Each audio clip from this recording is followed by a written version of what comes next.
کہ بچوں اور خواتین کے ساتھ کوئی زیادتی نہیں ہونی چاہیے، اس میں کوئی دو رائے بھی نہیں ہے، منافقت بھی نہیں ہونی چاہیے، ڈرامے بازی بھی نہیں ہونی چاہیے، دوغلی پالیسی بھی نہیں ہونی چاہیے، سیاست بھی نہیں ہونی چاہیے۔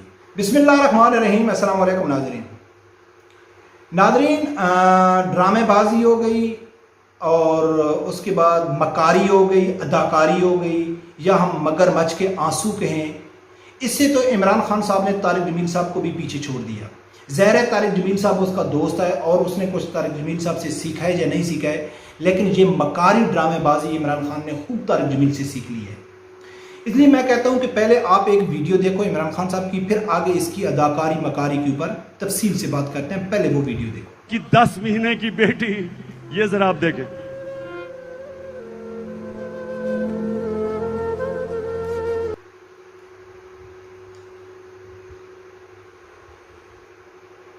ناظرین، سب سے پہلے میری گزارش ہے کہ اگر آپ لوگوں نے ابھی تک میرا چینل سبسکرائب نہیں کیا ہے تو پلیز اسے سبسکرائب کر دینا اور بیل آئیکن کو بھی لازمی پریس کرنا۔ ناظرین، آپ لوگوں نے دیکھا ہے کہ عمران خان جلسے میں ایک 10 ماہ کی بچی کے ساتھ جو زیادتی ہوئی ہے اس کے دکھ اور درد میں اتنا پریشان ہوا عمران خان صاحب کہ وہ رونے لگ گیا، اور اس کی جو کارکن تھے وہ بھی اپنے لیڈر کو دیکھ کے کہ یار ہمارے لیڈر کتنا رحم دل ہے، اس کو پاکستانی خواتین اور بچوں کی کتنی فکر ہے، وہ بھی رونے لگ گئے۔ اور یہ ویڈیو دیکھ کے میں یہ سوچنے پہ مجبور ہو گیا کہ پاکستانی قوم کا کیا بنے گا، پاکستانی قوم کہاں جا رہی ہے، کیا سوچتی ہے وہ۔ ناظرین، اس چیز میں کوئی دو رائے بھی نہیں ہے، حافظ سعد رضوی صاحب نے بھی کہہ دیا ہے، اس چیز میں دو رائے نہیں ہے۔ کسی کے بچوں کے ساتھ زیادتی نہیں ہونی چاہیے، کسی کے خواتین کے ساتھ زیادتی نہیں ہونی چاہیے، چاہے کوئی بھی ہے، کسی کے ساتھ زیادتی نہیں۔ جو مجرم ہے یا جو ملزم ہے اس کے خلاف کارروائی ہونی چاہیے، ان کے بچوں اور بیویوں اور خواتین کے ساتھ کوئی زیادتی نہیں ہونی چاہیے، اس میں کوئی دو رائے بھی نہیں ہے۔ لیکن ہمارا کیا اعتراض ہے کہ ہم کہتے ہیں کہ منافقت بھی نہیں ہونی چاہیے، ڈرامے بازی بھی نہیں ہونی چاہیے، دوغلی پالیسی بھی نہیں ہونی چاہیے، سیاست بھی نہیں ہونی چاہیے، زیادتی کے ساتھ ساتھ یہ چیز بھی نہیں ہونی چاہیے۔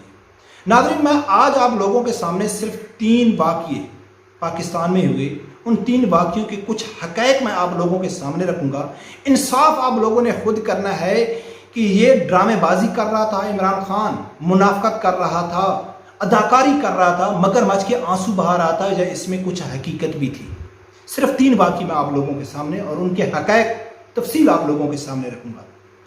ایک تو شہباز گل کا واقعہ، شہباز گل کے اوپر کیا الزام تھا، کس الزام کی وجہ سے وہ گرفتار ہوا اور ان کی ڈرائیور کی بیوی کے ساتھ زیادتی ہوئی، اس کے اوپر بات کریں گے۔ ایک تحریک لبیک کے دھرنے کے دوران سید باغ علی شاہ، ایک سید گھرانہ ہے، اس کی کیا غلطی تھی، اس کے اوپر کیا الزام تھا، اور اس کے بچوں اور ان کی خواتین اور بیٹیوں کے ساتھ کیا ہوا، وہ بھی آپ لوگوں کو سامنے رکھوں گا۔ اور تیسرا، ثانیہ سہیوال، جن 3 معصوم بچوں کے آنکھوں کے سامنے ان کی ماں باپ کی کو گولی سے چھلنی کر دیا گیا، اور ان کے ماں باپ کے اوپر کیا الزام تھا، اس کے اوپر بات کرتے ہیں۔ ہم تینوں کے اوپر جو الزام ہیں، جن الزام کی وجہ سے ان کے ساتھ زیادتی ہوئی ہے، ہم اس کے اوپر بات کریں گے۔ حقائق کو چھوڑو کہ وہ حقیقت کتنی ہے، جھوٹ کتنی ہے۔ شہباز گل کے اوپر الزام تھا کہ اس نے فوج کو اندر بغاوت کرنے کی کوشش کی، پاکستانی قوم کو فوج کے خلاف بغاوت پہ اکسانے کی کوشش کی، یہ الزام تھا شہباز گل کے اوپر۔ اس کو گرفتار کیا گیا، اس سے کچھ ثبوت لینے تھے، اس ثبوت کی وجہ سے ان کے ڈرائیور کے گھر میں چھاپا مارا گیا، اور ڈرائیور گھر سے بھاگ گیا، اور انہوں نے اس کے بچے اور بیوی کو اٹھا لیا۔ یہ واقعہ ہوا شہباز گل کی وجہ سے، جس کی وجہ سے عمران خان رو رہا ہے، دکھ اور درد کی وجہ سے رو رہا ہے۔ ایک واقعہ ہوا تھا جب تحریک لبیک دھرنا دے رہی تھی فرانسیسی سفیر کے خلاف، تو اس ٹائم تحریک لبیک کے ایک رہنما ہے سید باغ علی شاہ بخاری، سید گھرانے سے کچھ تعلق ہے، اس کو گرفتار کیا گیا کیونکہ اس کے اوپر الزام تھا کہ آپ حکومت کے خلاف احتجاج کیوں کر رہے ہیں، آپ پاکستانی حکومت کے خلاف دھرنا کیوں دے رہے ہیں، یہ اس کے اوپر الزام تھا۔ اور اس کی پوری فیملی کو، جو شہباز گل کے ڈرائیور کی فیملی ہے نا، اس کو اٹھا کے تھانے میں لے جایا گیا، اور دوسرے دن ان لوگوں نے اس کو رہا کر دیا۔ سب لوگوں کو معلوم تھا کہ وہ تھانے میں لے کے گئے، باعزت طریقے سے اس کو بٹھا دیا۔ اور سید باغ علی شاہ بخاری کی فیملی کو عمران خان کی حکومت میں اس کو اٹھایا گیا، اور کچھ معلوم بھی نہیں تھا کہ وہ کہاں لے کے گئے۔ اور کئی دنوں تک ان کو وہاں رکھا، ان کے ساتھ کیا کیا، کیا کیا ظلم کیا، کسی کو کچھ بھی معلوم نہیں ہے، اور الزام اس کے اوپر کیا تھا کہ آپ حکومت کے خلاف احتجاج کیوں کر رہے ہیں۔ تیسرا بات کرتے ہیں ثانیہ سہیوال کی۔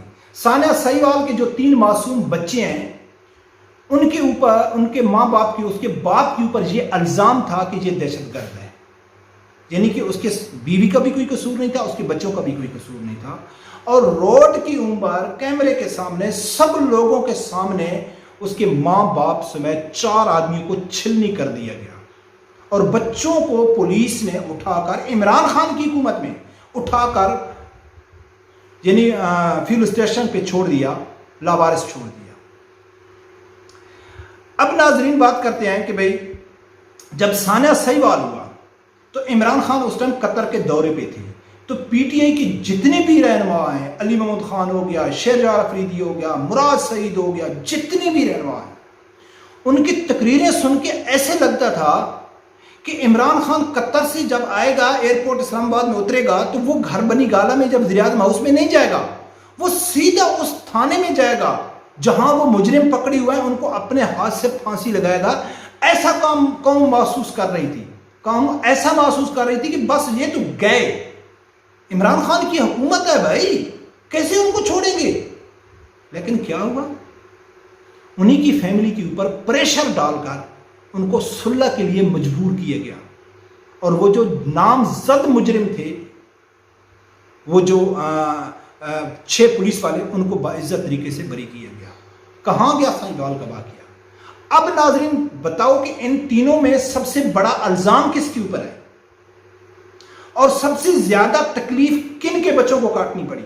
ایک سہیوال والے، وہ دہشت گرد تھا نا، اس کو مارنا تھا نا، لیکن اس کی ماں کو بھی شہید کر دیا گیا، اس کے باپ کو بچوں کے سامنے۔ لیکن عمران خان کو آنسو نہیں آئے، پی ٹی آئی کو تکلیف نہیں ہوئی، اور اس ٹائم الزام لگا رہی تھی اپوزیشن ایک دوسرے کے اوپر۔ پارلیمنٹ میں، اسمبلی میں جب بحث ہوتی تھی تو آپ لوگوں نے ماڈل ٹاؤن کیا، آپ لوگوں نے ثانیہ سہیوال کیا، آپ لوگوں کو پھانسی ہونی چاہیے، آپ لوگوں کو بھی پھانسی ہونی چاہیے، عمران خان کو استعفیٰ دینا چاہیے، شہباز شریف کو پھانسی پہ لٹکانا چاہیے۔ یہ قوم تماشا دیکھ رہی تھی، اور ان کے بچوں کا کسی کو معلوم ہے کیا ہے ان کے ساتھ؟ نہیں۔ دوسری طرف باغ علی شاہ کے اوپر الزام تھا کہ یہ احتجاج کر رہے ہیں جو قانونی حق ہے، اور پاکستان میں سب سے بڑا احتجاج اور سب سے زیادہ احتجاج عمران خان نے کیا ہے، لیکن تحریک لبیک احتجاج کر رہی تھی، تو بیرونی قوتوں کو خوش کرنے کے لیے سید ذات نبی اکرم صلی اللہ علیہ وسلم کی امت سے تعلق رکھنے والی خواتین کو ان کے گھر میں گھس کر ان کے ساتھ زیادتی کی گئی، ان کے ساتھ ظلم کیا گیا، اور ان کو اٹھا کے نامعلوم مقام پر لے گئے، اور کتنے دنوں کے لیے انہوں نے ان کو حراست میں رکھا، اور الزام تھا کہ یہ احتجاج کیوں کر رہے ہیں۔ اور ایک کے اوپر بغاوت کا الزام ہے کہ پاکستانی آرمی کے خلاف وہ بغاوت کر رہا تھا، اور اس کے ڈرائیور کی بیوی سے تحقیقات کرنے کے لیے۔ باغ علی کی بیویوں سے کون سی تحقیقات تھی؟ کیا وہ جرم میں شریک تھی؟ تحریک لبیک کی عورتیں تو احتجاج کرتی بھی نہیں ہیں، احتجاج تو مرد کرتے ہیں، ہاں؟ تو کیا الزام تھا ان کے اوپر کہ ان کی بیویوں کو اٹھایا گیا؟ یا ان بچوں کا اور اس بیوی کا کیا قصور تھا جس کو دہشت گرد، اس کے گھر والے کو، ان کے باپ کو دہشت گرد سمجھ کے قتل کر دیا تھا؟ لیکن جہاں شہباز گل کے اوپر بغاوت کا الزام تھا، اور اس بغاوت کے الزام کو ثبوت اکٹھا کرنے کے لیے اس کے ڈرائیور کے گھر میں چھاپا مارا گیا، اور ڈرائیور کی گرفتاری، اس کو گرفتار کرنے کے لیے انہوں نے ان کی بیوی اور بچوں کو لے کے گئے۔ یہ اکثر تھانوں میں، اکثر کیس میں یہ ہوتا ہے کہ جس ملزم کو پکڑنا ہوتا ہے، اگر وہ گرفتاری نہیں دے رہا ہے تو اس کے کسی باپ کو یا بھائی کو یا بہن کو یا کسی کو اٹھا لیا جاتا ہے تاکہ اس کو غیرت آ جائے اور وہ آ کے اپنی پیشی کر دے۔ تو ناظرین، یہ جو دوغلی پالیسی ہے نا، یہ جو منافقت ہے نا، مجھے سمجھ نہیں آتی کہ پاکستانی قوم کے عقل میں کب آئے گی، کب سمجھ آئے گی۔ اگر کوئی یہ پی ٹی آئی کا سپورٹر کہتا ہے کہ سہیوال کے واقعوں کو تو عدالت نے چھوڑ دیا، تو پھر عمران خان کس باغ کی مولی ہے؟ کس لیے آپ اس کو لے کے آ رہے ہیں؟ ہاں، کس لیے اس کو لے کے آ رہے ہیں جب وہ کسی ایک بچے کو انصاف نہیں دلوا سکتا؟ ثانیہ موٹر وے کے اوپر عورت کے جو ساتھ زیادتی کرنے والے مجرم ہیں، ان کو عمران خان کی خواہش ہے کہ سر عام پھانسی ہونی چاہیے، لیکن وہ نہیں دے سکتا کہ ان کو یورپی یونین ناراض ہوتی ہے۔ تو بھائی کس کے لیے آپ اس کو وزیر اعظم بنا رہے ہیں؟ کوئی اٹھتا ہے تو ماڈل ٹاؤن کر دیتا ہے، کوئی اٹھتا ہے تو ثانیہ سہیوال کر دیتا ہے، اور عوام تماشے دیکھ رہی ہے، عوام کے ساتھ ظلم ہو رہا ہے اور عوام تماشے دیکھ رہی ہے، ڈرامہ دیکھ رہی ہے. تو اس عوام کے ساتھ یہی ہونا ہے. اگر یہ عقل کے ہوش کے ناخن نہیں لیں گے تو ان کے ساتھ یہی ہونا ہے جو ہو رہا ہے. اور یہ ناظرین جو عمران خان کی ویڈیو تھی، یہ ٹوٹلی ڈرامے بازی تھی، ٹوٹلی اداکاری تھی. اس میں حقیقت 1% بھی نہیں تھی. صرف عوام کو بے وقوف بنانے کے لیے یہ سب سیاست ہو رہی ہے. رب پروردگار سے یہی دعا ہے کہ اللہ تعالیٰ ہر آدمی کو حق سچ سننے کی اور اس کے ساتھ کھڑے ہونے کی توفیق عطا فرمائے. اللہ